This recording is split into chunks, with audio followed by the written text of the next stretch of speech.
മിടുക്കനായിട്ട് നിക്കണമൊക്കെ ബിസ്ക്കറ്റിൽ നിന്ന് മാറിയാ പിന്നല്ലാതെ ക്ലീറ്റ പറഞ്ഞ ശരിയായിരുന്നു ചുമ്മാ ആവശ്യമില്ലാതെ മരുന്നൊക്കെ കഴിക്കേണ്ട ഒരാവശ്യം ഉണ്ടായില്ല കുറെ വെള്ളം കുടിച്ചപ്പോഴത്തേനും അങ്ങ് മാറിയെന്ന് പറഞ്ഞു വെള്ളം കുടിച്ചോളൂ വെറും വെള്ളം കുഴപ്പമില്ലേ ഇപ്പാ അത് ഭയങ്കര അത്ഭുതമായി പോയല്ലോ ഇതധികം കഴിച്ചിട്ട് ഇനി അടുത്ത ഗ്യാസ് ഉണ്ടാക്കരുത് മൈദ മൈദ കഴിച്ചുകൂടാ മൈദയിലുള്ളതാ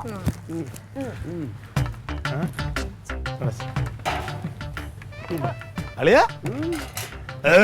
പോയാ അത് സിമ്പിൾ അല്ലേ അളിയാ കുറെ വെള്ളം കുടിച്ചപ്പോൾ എല്ലാം മാറി വെള്ളം കുടിക്കണം ഏത് അസുഖം വന്നാലും വെള്ളം കുടിച്ചാൽ വെള്ള ശരീരത്തിന് നല്ല ഇതാണ്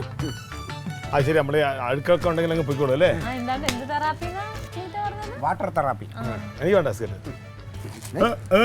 ഇല്ല പിന്നെ ഇന്ന് ഭയങ്കര ടയർഡായിപ്പോയി ഒരുപാട് ജോലി ഉണ്ടായിരുന്നു മേലെ കയറി താഴെ കയറി ഇങ്ങനെ ഒത്തിരി പണിയായി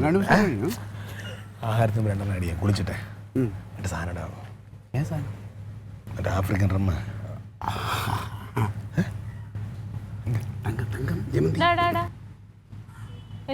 ഇല്ല ഞങ്ങൾ വേറെ വന്നിട്ട് കാര്യം സംസാരിക്കുന്നത്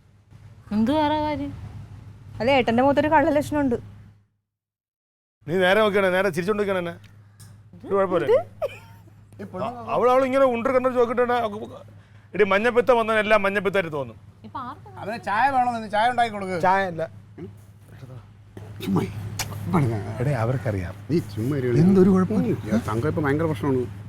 അല്ല ഞാൻ അടിച്ചോളാം എനിക്ക് കുഴപ്പം എനിക്ക് എന്തെങ്കിലും വേണം അതെന്തൊരു ഇടപാടാണ് നമ്മൾ സാധാരണ ചെയ്യണം അമ്മാവനും കൂടെ വന്ന് നമ്മൾ മൂന്നാളും കൂടെ ഒരുമിച്ച് അമ്മാവനോട് വന്നിട്ട് അടിയാലേ മോശമാണ് അമ്മാവ ഞാൻ എനിക്ക് രണ്ടെണ്ണം മതി അളിയാ ഈ ചുമ്മാ രണ്ടെണ്ണം എന്ന് പറഞ്ഞാൽ അവസാനം നീ ഇത് കൂടുതൽ കഴിക്കും ഇപ്പം എടുക്കണ്ട ശരിയാവില്ല അതോ അപ്പോൾ ഞാൻ എടുക്കും എന്താ കുഴപ്പം അല്ല അതിപ്പോ ഒരു സാധനം എടുത്തോണ്ട് വരും അപ്പൊ കാണാൻ പറ്റും ഇല്ല അങ്ങനെ ഇപ്പൊ സാധനം അങ്ങനെ നീ എടുത്തോണ്ട് പറഞ്ഞാൽ എന്ത് സാധനം ഇവിടെ ഒരു സാധനം ഇല്ലല്ലോ എന്ത് സാധനം ഇല്ലെന്ന് ഇവിടെ ഒരു സാധനം ഇല്ല ഇവിടെ ഒരു സാധനം കൊണ്ട് ഞാൻ അറിഞ്ഞൂടെ ആ സാധനം കൊണ്ടുവച്ചെന്ന് പറഞ്ഞാൽ നീ എവിടെ കൊണ്ട് ചായ കൊണ്ടുവച്ച് എപ്പോൾ കൊണ്ടുവച്ചു നിനക്ക് എടുക്കാൻ പറ്റൂലേ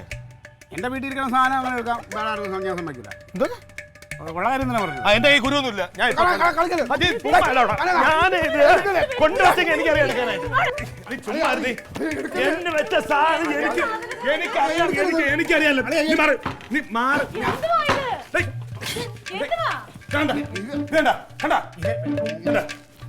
എന്ത് സാധനത്തിന്റെ കാര്യം പറയണത്